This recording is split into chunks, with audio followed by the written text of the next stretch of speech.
Hello, welcome to Prairie Rose Farm. Today, I am going to show you how to make sugar scrub. This sugar scrub recipe is so easy that even the most beginner of beginners can use it. This particular recipe is a family favorite.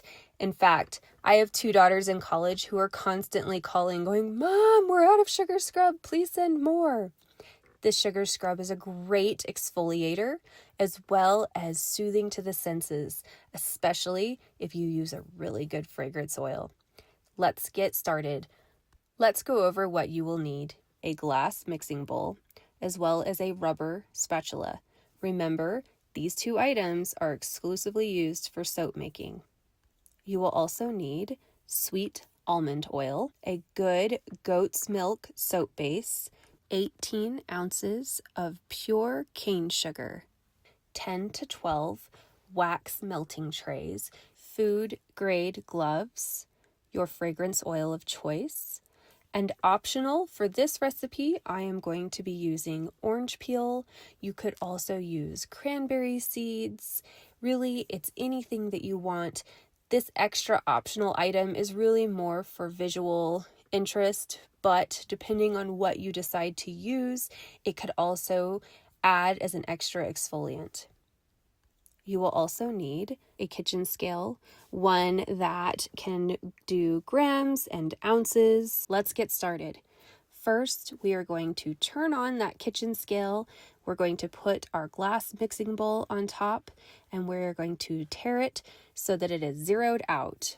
Next, you are going to chop that goat milk soap base into small squares, and you are going to add 6 ounces to the mixing bowl. Next, you will add 6 ounces of sweet almond oil. Take your goat milk soap base and almond oil to the microwave, and you are going to microwave it about 30-second intervals until you get that nice melted texture that you are going to see here, making sure you stir it out until all the lumps and bumps are gone.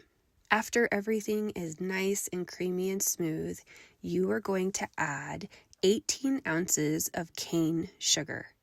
Trust me, this part's going to look a bit scary. It's going to be a thick, really weird looking consistency. I promise, keep stirring, make sure that it's all mixed up, and then we're going to take it to that microwave one more time for 30 seconds or less until it's nice and soft and creamy.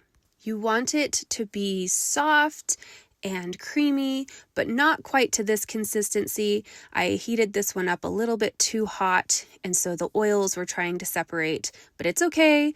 Don't panic. We haven't ruined anything. Remember, I told you this one's for beginners. While we let this cool for a minute, I'm going to get my little wax melting trays started.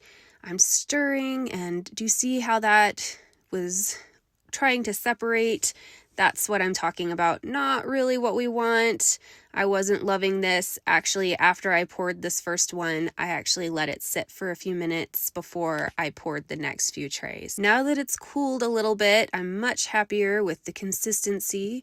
And so we are going to pour, as you can see here, and we are just going to keep doing that until we have all of our trays filled and we are out of sugar mix.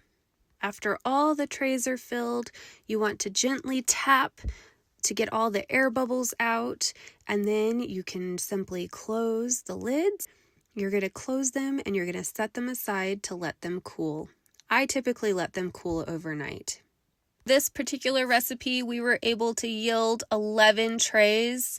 Every time I make it, it's slightly different, but usually I get at least 10, and I have had up to 12. And this is the point where you could leave it as is, especially for personal use, or you could add that little special touch like I'm showing here. These trays come with that little punch out to where you could easily tie a bow. This is the point where you get to make it extra special for that extra special someone that you are gifting it to. And that's it. I told you this is such an easy recipe. I hope that you enjoyed watching me make it. I really enjoyed sharing it with you. I would love to hear who all made it and what fragrance oil you used and if it became your favorite, as I know it will.